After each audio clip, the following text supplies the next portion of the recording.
They're guys. They do magic.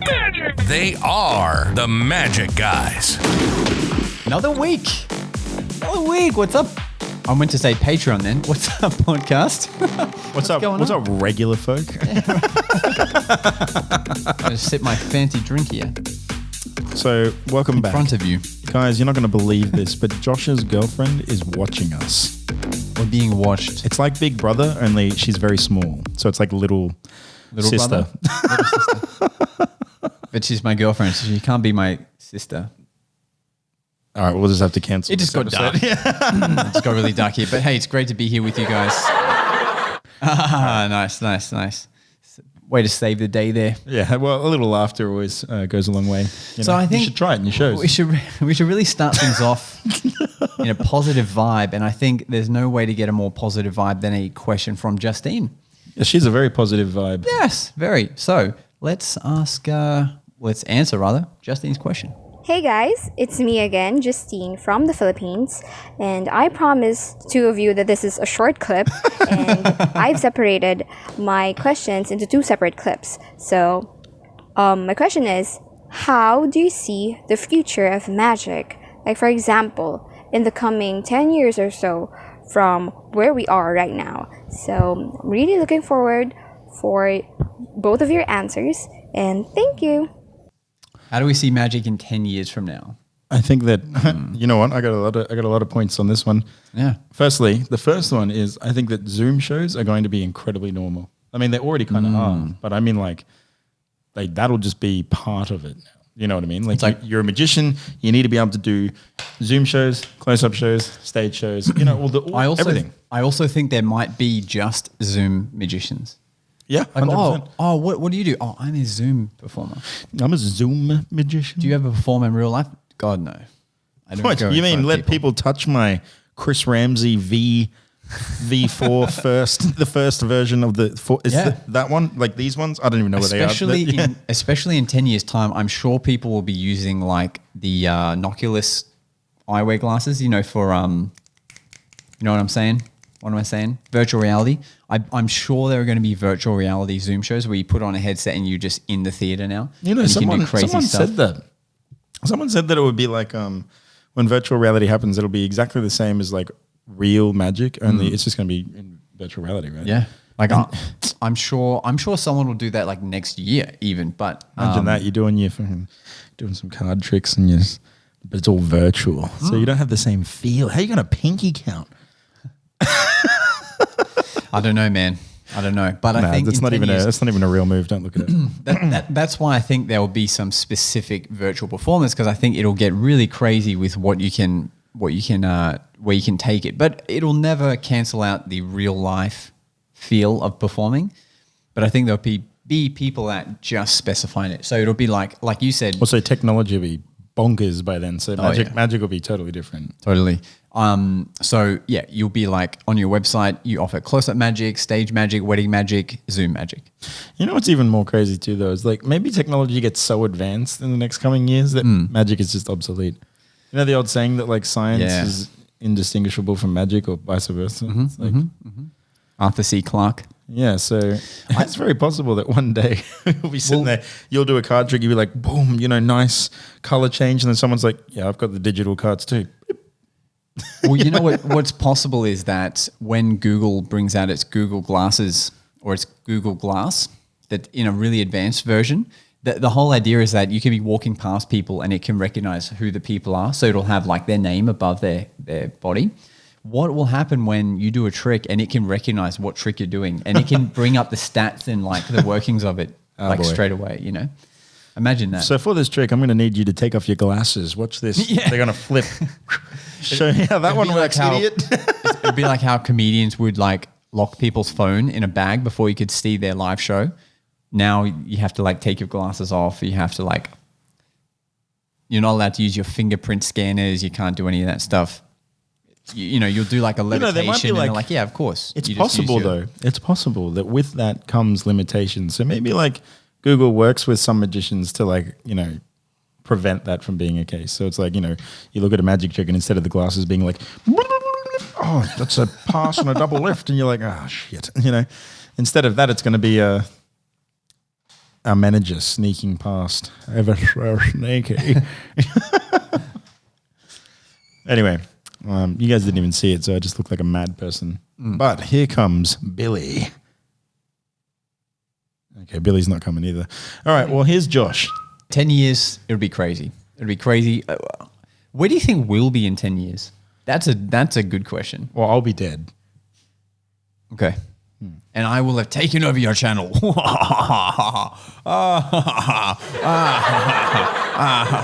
Yeah, you just got to leave that for me in your will.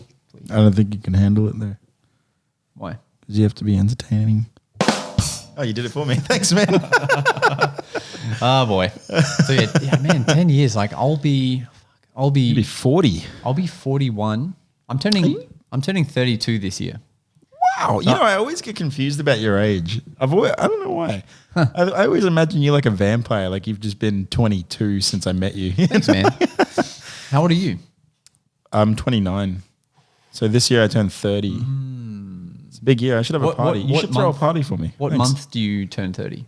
June. So it's still within the 365. Oh, man. You're going to have to make a video on your 30th. Yeah. Nice. Sure. Hopefully it's a good one. Nah, it's going to be rubbish. I'll be half pissed. It'll be like the New Year's video all over again. But in 10 years, I will be 42. Damn. You know, it's hard to be the young gun running around the city doing close-up magic when you're 42. Is it though? I don't know. I mean, I would, I'm sure if my plans all go correct, when I'm 42, I'll just be well into my very successful residency. That's what I would like to think. Yeah, I mean, I don't even know what I'm going to be doing, to be honest. Maybe when I'm 42, my YouTube channel will be insane. I'll just live off the ad revenue. Mm-hmm. I don't know. Who knows, man? Like, You'll be filming in 10K. You'll have helicopter drones. Please, in 10 years, I'll be filming in 30K. You know what's even crazy, though, to think about is that's, 10 years is a long time to make something of yourself. You know, like, so. Like, we haven't even yet known each other for 10 whole years. 9, I think. Yeah, close. Yeah, 9 years. So really 10 years is a long time. Too fucking long, really. Oh, whoa, hey, what's up, bro? Hey, for his daily advice. Come back here to tell us to stop. Oh, we're on the. You have to bleep that out. Can't swear on this one. Yeah. Diesel, what do you want to tell us? Couldn't agree with you more, my boy. What? Jimmy's fallen in the well? Jimmy Fallon. No, so. Oh, and the little one. It is a lot of time to create something of yourself. Like, I imagine that by then we'd have a studio, right? Yeah. Hell, your residency might even be at our studio. Yeah, true. You'd imagine that. True. You know? I mean, within a year or two, I think we'll have a studio, but in 10 years, we'll have our own theatre, perhaps. I mean, who knows? Yeah, you'll be doing shows and I'll still be street performing for some reason. I'm not sure. Out the back. Out the front, bringing in people to watch your show. Nice. All right, question number 2 from Justine. Here we go. Hey guys, it's me again, Justine from the Philippines, and this is my second question. Have you ever criticized a certain film or series wherein a magician or a group of magicians were wrongly depicted? What I mean with wrongly here is that it didn't really sit well with you how they were portrayed in that certain film or series. And if there was one, can you please give us an example? So, looking forward again to your answers, and thank you, and God bless you guys. She's so sweet, but I can tell she's talking about Now You See Me. So, What did you think about the Now You See Me style of magic? I thought the first one was pretty good. It was still a bit ridiculous. Like, one of the lines that I actually hated this line, was when he throws the cuffs onto the thing and he goes, rule number 1 about being a magician, always be the smartest person in the room. And it's just like, man, way to make us all look like a bunch of pretentious pricks. Because magicians aren't smart. Like, if you've met most of them, for the most part, magicians are idiots. Like, we know some secrets, we know some tricks, but we're not smart. He's smart. Look. Yeah, this guy's smart. Overall, I think Now You See Me does a good job at making magic seem cool. Definitely. The most recent... Down, bro. Come on. Off. The most recent thing I've seen was Magic Camp on the Disney Channel. I haven't seen that I know yet. you haven't seen it. You don't watch anything. but they essentially give off the vibe that anyone can learn magic. You just have to spend enough time. And they go to this camp and all the kids are like learning different styles of magic. And some of them are like lonely and then some are like, popular because they like go up and heckle each other. They like challenge each other to tricks. They're like, right, blah, blah, blah, blah, blah. And then if you can't figure it out, you're like uncool, like amongst all the kids at the magic camp. So it was like a weird vibe. It's a pretty realistic depiction. It is actually. So far, it's that's what actually it sounds pretty like, yeah. real. That sounds very, very realistic. Yeah, so it was fun to watch. Watching that movie made me feel proud to be a magician. So they still did a good job. I thought the movie was, like, from what I've seen, it's got really bad ratings. Right? Oh, maybe, but What's it on? it's on the Disney Channel. You Disney recommend Plus, it? like the app.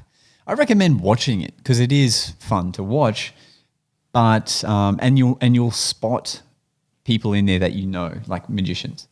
But then you've got like Arrested Development. You have the character in there that always gets brought up to me. They're like, oh, what do you think of Arrested Development? Because he says stuff like, I'm not a magician, I am an illusionist, and that's where Which that is what whole you gag say about came from. yourself, though. No, but he says it in that term. I've seen you. He says, saying that. and he says like tricks of a horse. I do magic, and there's like all of these funny lines in there. So talk about like being pretentious. Like that is his whole character. But again, it's funny. It's funny. I think. And then there's the movie. What's the other magic movie that came out? I wouldn't know. Magic Mike? No, the one where Jim Carrey is like the street magician. Yeah, okay. I know what you're talking about. I have no idea what it's called. 1 second. Bratwurst? I don't fucking know. The Incredible Burt Wonderstone. That was actually close. See, I knew I was close, yeah. So in that one, they make magic, they kind of take the mickey out of it a little bit. And especially with street magic, because they make street magic seem like And they're making the fun stupidest of Chris thing Angel. ever. Making fun of Chris Angel in that one, yeah. Yeah, he drills the thing into his head and he's like, ta-da! That's pretty funny. You know that you haven't watched it, have you? No, I have watched it, but it was a long time ago. And I watched it like once, like haphazardly. His endurance stunt, so he's on stage and he's trialing out to get this residency and he's like, I will drill this bit straight into my skull at this precise point that it won't affect my brain. And he does it and his eyes, like one eye goes this way as soon as it goes in and he's like, ta-da. And then from then on, he's just like an idiot.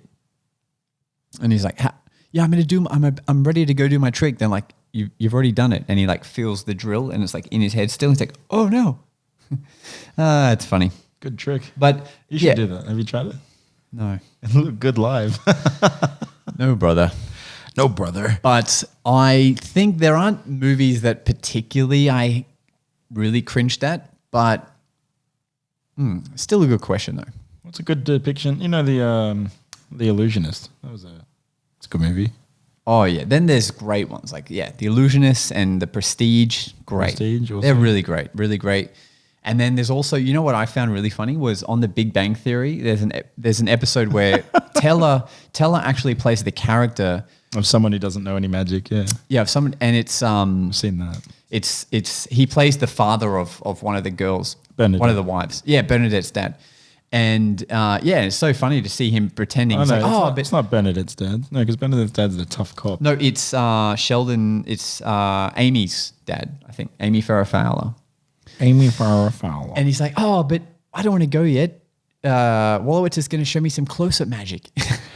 You know what I remember he- from that series is when Wolowitz does the kids party, and he's like, "I'm gonna take this pitcher and pour the milk, and it's gonna disappear." Hey, that's a trick pitcher. No, it's not. It's a real pitcher. Anyway, what's this? No, I just Googled it. Look, it's a trick pitcher. Pipe down, kid. And then his wife's like getting real pissed off. And then pours it in. It's a real pitcher. And he's like, wrong pitcher. That's funny. I like that. And then the clip where Teller is doing a trick, he's like, oh, watch what Wolowitz showed me. And he makes the knife disappear. And they're like, wow, that's really good. And then he starts bleeding from his hand. And she's like, oh, and it even looks like the fake blood looks awesome too. And he's like, I'll be right back. But he does it like he does the effect so well.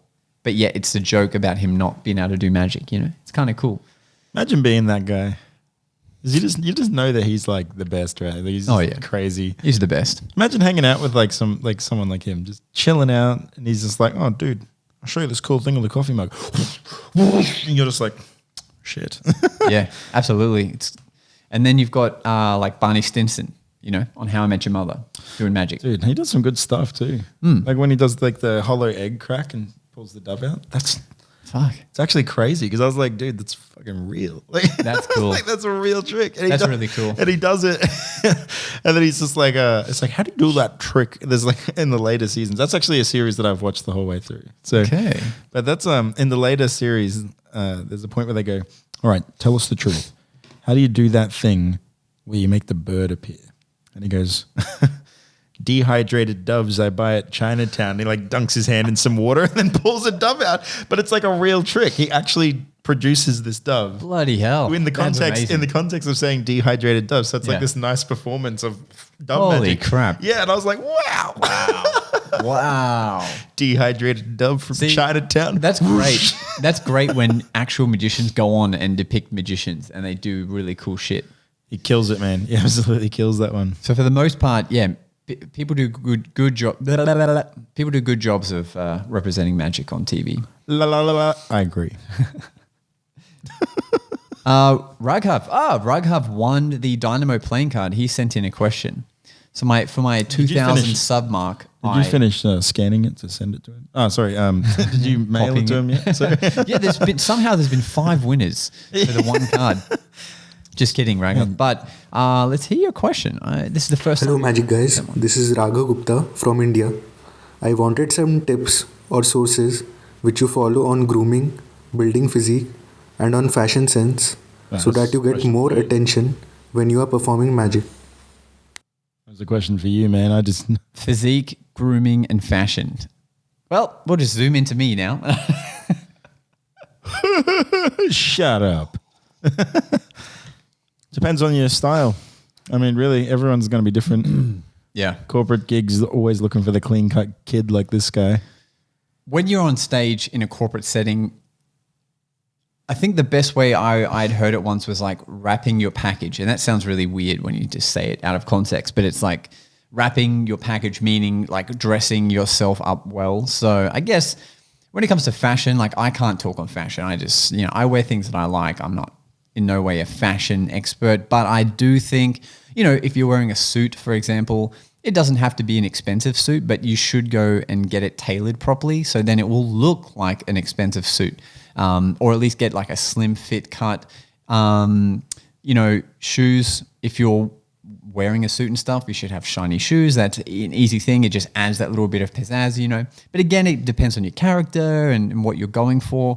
In terms of grooming, if I'm talking about my grooming, I will get a haircut, during the week before my run of events.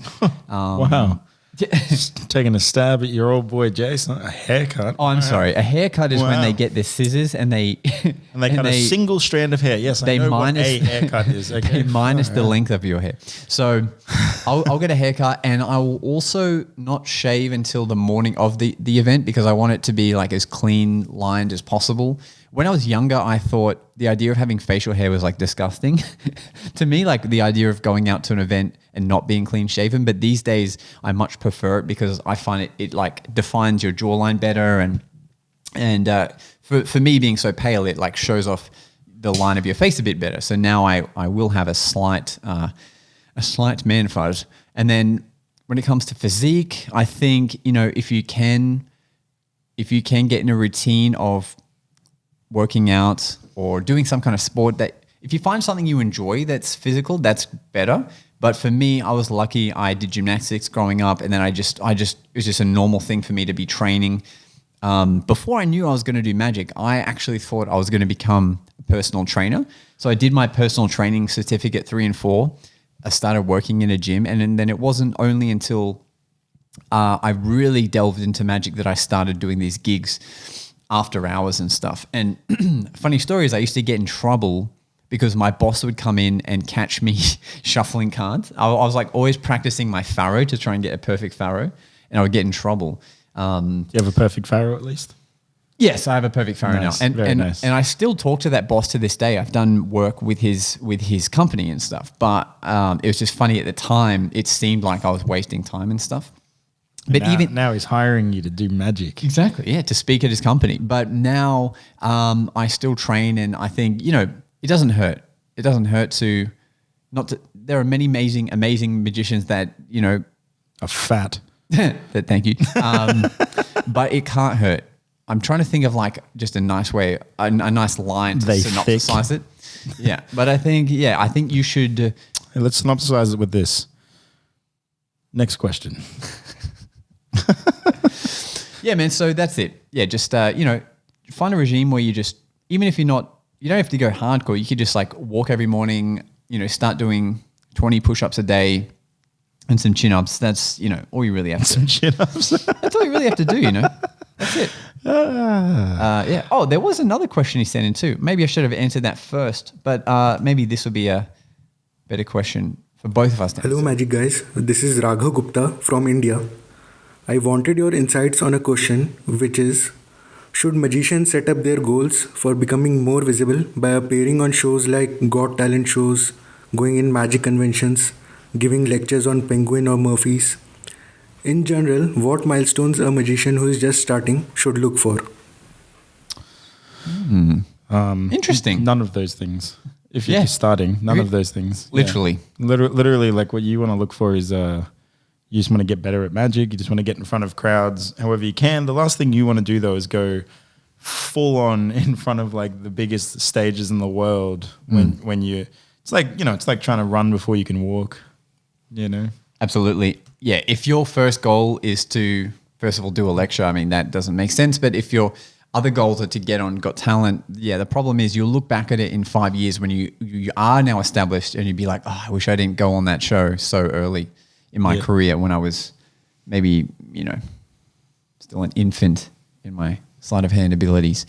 But in saying that, Raghav, you could be amazing at magic already. I think I've seen a few of your Instagram clips. So you're pretty good. But I think in terms of goals, like what I mean, goals. What do you actually want for yourself? Is the question you need to ask. Like for me, when I first started, my goal, like when I very, very first started, my goal was to have a gig every month. Like if I knew every month I was looking forward to an event where I was going to get paid to do magic, whether how little it was, that was like my goal. And then eventually it was like my goal was to have at least an average of 1 gig per week, which when you think about it is a great feat. Like if you're now getting paid from something every week, when you're first starting, that's amazing. So they're the kind of goals that I would set. It would be more of that, like to establish myself. Now Josh's goal is to have a couple less gigs. He's got no time. Now my goal is to have time to do normal stuff amongst editing the podcast and doing gigs and shooting content and watching Premiere Pro tutorials. Yeah, I mean, you just got to figure out what you Bringing want out for merch, yourself. it's tough. So I think goals are more so like that, like to get more established as an artist and to maybe come up with your own routines. Like that can be a fun thing too. Like one of my goals this year is to create another routine that mixes my love of musicality with magic. So that's for me is just something that I want to create that I'll then showcase to the world at some point. It might take years, might take months, who knows? But it's more like that. Like my goal, none of my goals say to make it onto another Got Talent show or something like that. I think that's just more of an after thing, right? I think those things are just They just kind of happen. Yeah, they do just kind of happen. I think you have to have like your, I don't know, where do you want to be? Like, where do you want to be? Do you want to be on like grand illusion stages? Is that why you're just like, how can I get out there as quick as possible? Because if that's what you want, then the only way to do it is literally take your time. Yeah. And eventually someone will find you. And if you're going to do a solo act, that's something that you have to just work on by yourself anyway. Like a Got Talent show is not going to do that for you. Yeah. All of those things you're describing are things that will get you seen by people on the internet. And a lot of those people are magicians.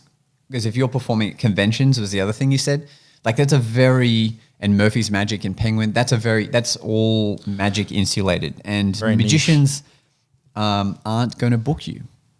Oh, are they? Are they? I don't know. I don't Not know. a magician. Have you? When was the last time you were booked by a magician? You booked me. Oh, that's true.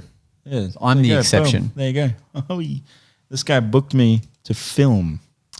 So I was a magician videographer. Boom. Which we still didn't get to do because of fucking COVID. You also have to beep out that fucking because this is the public one. Or do we allow swearing? Nah, or who not? cares? Do what I you think want. like what I've been doing As long as is, you don't say the C-bomb, what's the C-bomb? I'm not saying it. No, I'll beep it. No, you won't. I will. You know what it is, though. Okay. Yeah, so you already know what it is. That's why you're like, I'll beep it. Carrot. I can't believe you said it on the air. What a No, what I do is I beep out all of the harsh swear words. But if it's like just in talking, but if you're like, see, I beeped that out because it's like a pretty harsh one. Or if you're like, then I'll beep that one. But if it's just like, He'll beep out the U, but not the yeah, but if it's like, it was so shit that I couldn't do this and that and the other, then, that's fine. Anyway, yeah. So Anyway. this is my advice to you, my friend. Be like Josh.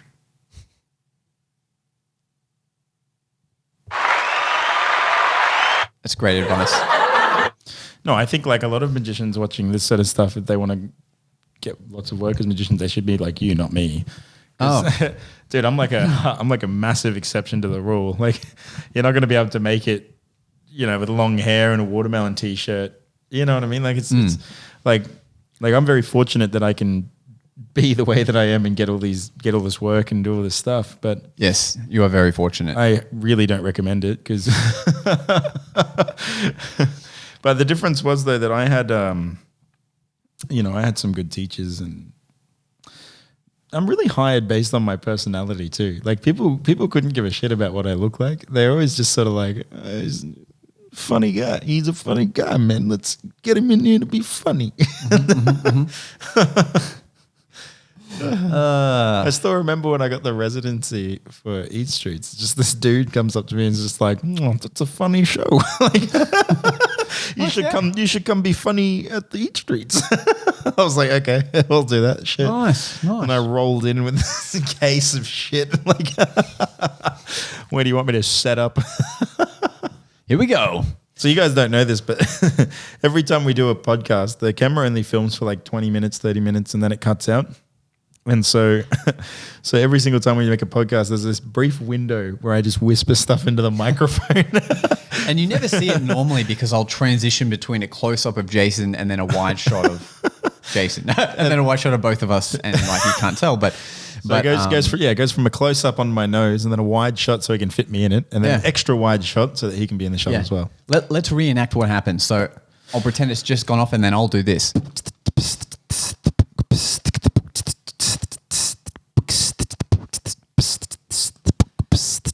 And so in that time, Jason has left some kind of dirty message. But this time he didn't, even though I was trying to do an because then they example. would hear it. I don't want them to hear it. That's the point. Those messages are just for you. God damn it. All right, Dominic Miles. Dom, he is a veteran on this podcast. Hey Magic guys, it's Dominic and my question is, do you have any hobbies outside of magic? If so, have these hobbies ever influenced your performing style or the way you present a certain effect?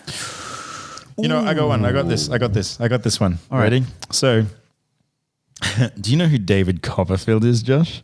Well, yes, I do. I have heard of him. David Copperfield actually said, and this is like this quote, I love it.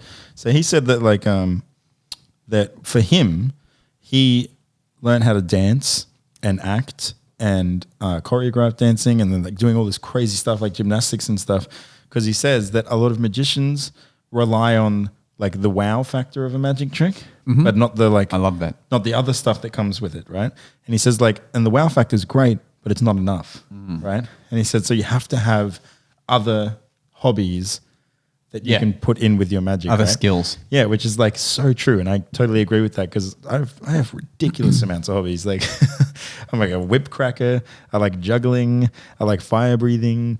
I like drawing. I like doing heaps of stuff, man. Yeah, I've got a lot of hobbies. I play instruments. Like And you also play Magic the Gathering. no, Yu-Gi-Oh. Yu-Gi-Oh. I play Yu-Gi-Oh. Yeah, Nice. Any other Yu-Gi-Oh fans there?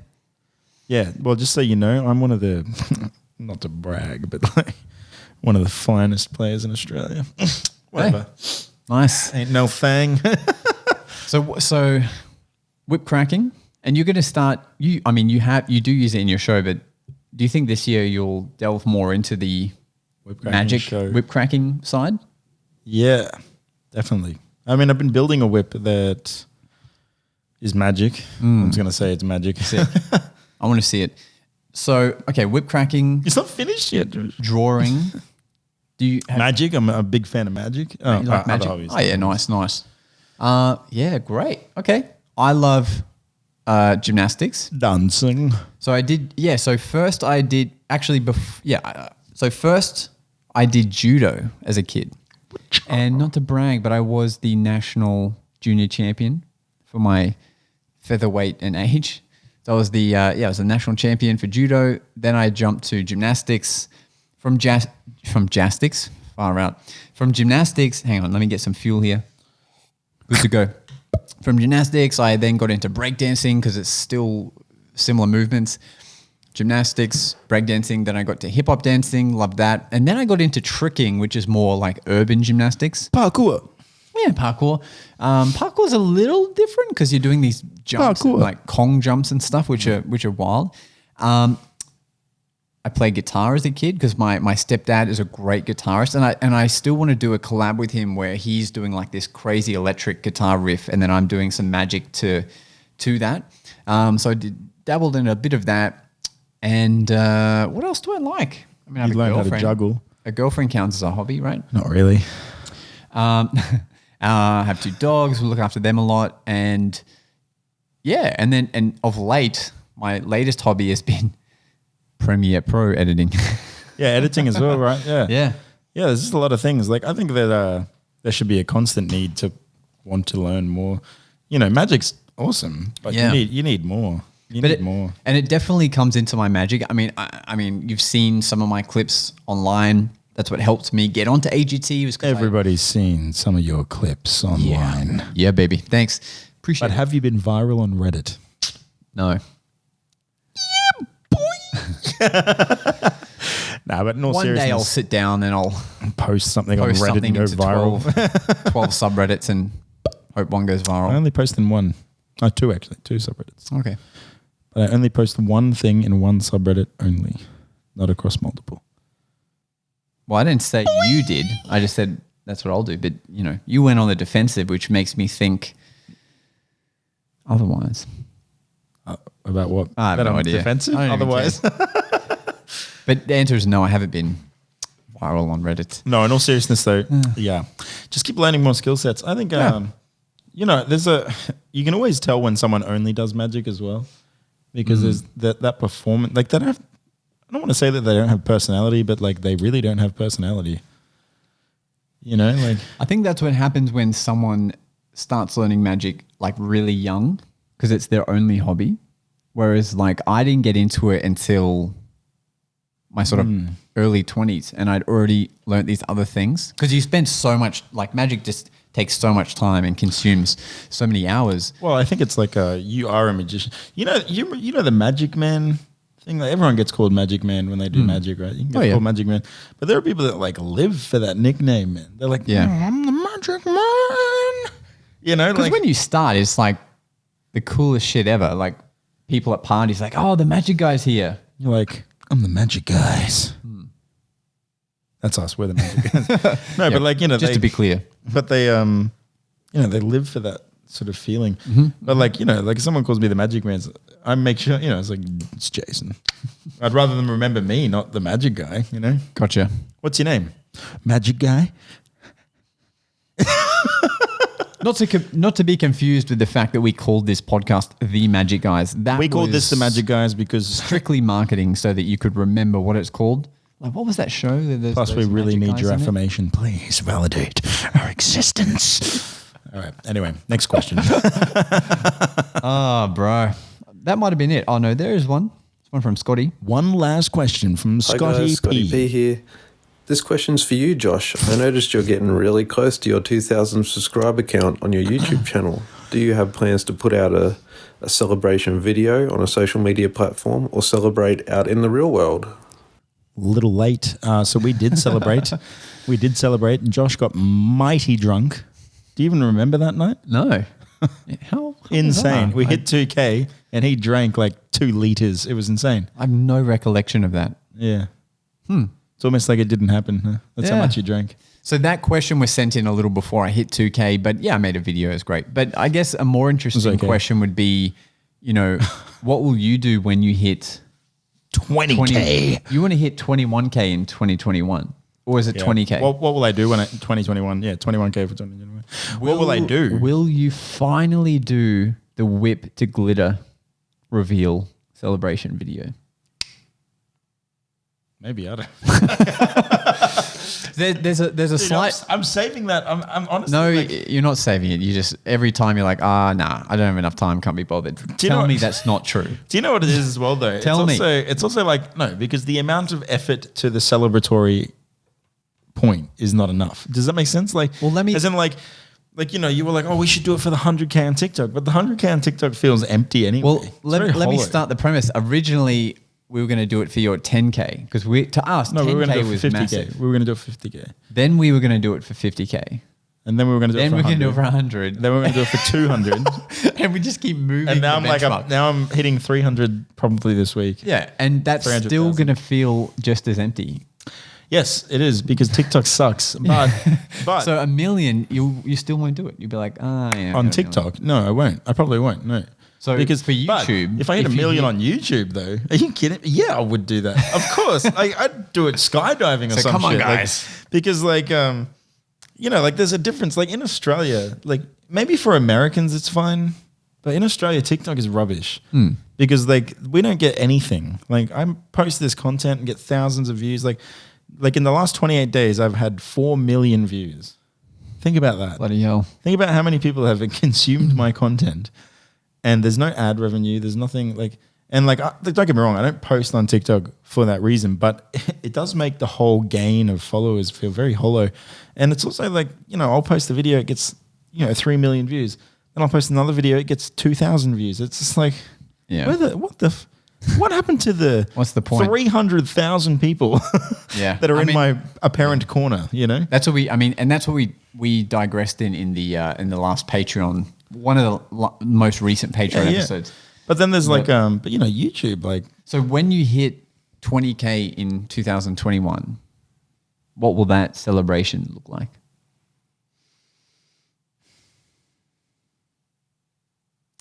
I don't know. All right, I gotta sorry, hit man. it first, We gotta, man. I'm only at 3,221, I think. that's still great though.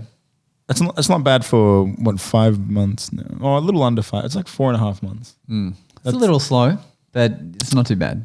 Yeah, it's pretty slow. Yeah, well, it's definitely not 2K in 8 years, but it's no,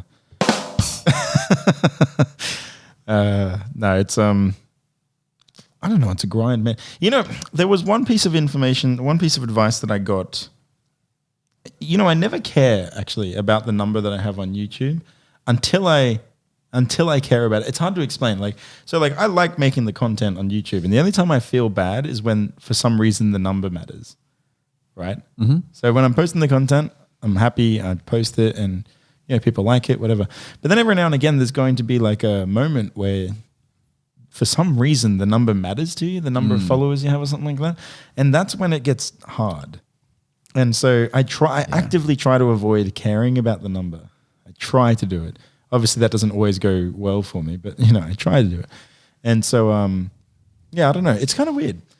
Like without getting too It's a weird thing. Yeah. too deep or anything, but yeah, it's just sort of like it's just a really weird situation. But Yeah. there was one thing that I saw Gary Vee actually mentioned, and he said, Well, that's what I was going to bring up. yeah, he said you should focus on your small community. Like if you have like a small community, which I do on Yeah. YouTube, I have a great, we have a great little community. They're hanging out with us here on the podcast, and podcasts are 180 subs on YouTube or something like that now. So we're doing okay. Yeah, it's growing. And what's so cool is it's such an intimate platform because we're literally in their ears. Yeah, just sharing this, I mean, I'm sharing some personal thoughts with you right now. Yeah. And but Gary Vee also says you shouldn't be worrying about the numbers. Like Yeah, you should just be exactly. making the content for the content, you know? you should just be doing it for yourself, if anything else. Yeah. Like, I mean, obviously you want to give value to the people watching and stuff, but like, you know, if you, and that's why sometimes I hit these, I get like blocks, I guess. The 365 puts you in a position where you have to make a video sometimes, and there are just times when I just don't want to. And so one of the things I do look forward about the 365 ending is not, I'm going to keep making content, obviously. I'm going to keep doing it. But it'll be nice to do it on my own terms. Yeah, It'll be nice that like in a week I can post one video rather than 7. And maybe in a week I'll post 9 videos because I can. Like, why not? It'll be on your terms. Yeah, exactly. Yeah. And, if I'm tired or I want to spend time with the wife, like there are times when, I spend time with my wife and then we go to bed, but I always set an alarm like an hour after we fall asleep to get up. Right. So that we've gone to bed together. So it still feels like, Wow. we're being a couple. Yeah. But then I wake up an hour later to go out and make the video while she's sleeping. Wow. And then come back to bed, several hours later or whatever. Yeah. That's rough, man. I think that might be why you're having trouble with your sleeping pattern. Dude, my sleeping pattern was really bad lately. I mean, you even like, you're just like, did you just wake up really early? Or no, I've been awake the whole night. You're like, damn. Yeah, that's rough, bro. That's rough. Oh, man. Yo, thanks for all your questions today. Appreciate it. We're going to sign off. But just remember, make sure that you subscribe. Hit that notification bell if you're on YouTube. We need the support. I don't know why I said supper, but yeah, we need the support. We need all the love. We need everything you got, because everything that we make goes back into the channel and it goes back into bringing you guys the content. Just remember, we do magic. Thanks for listening. It's time for us to disappear now. But we'll see you again on the next episode of The Magic Guys.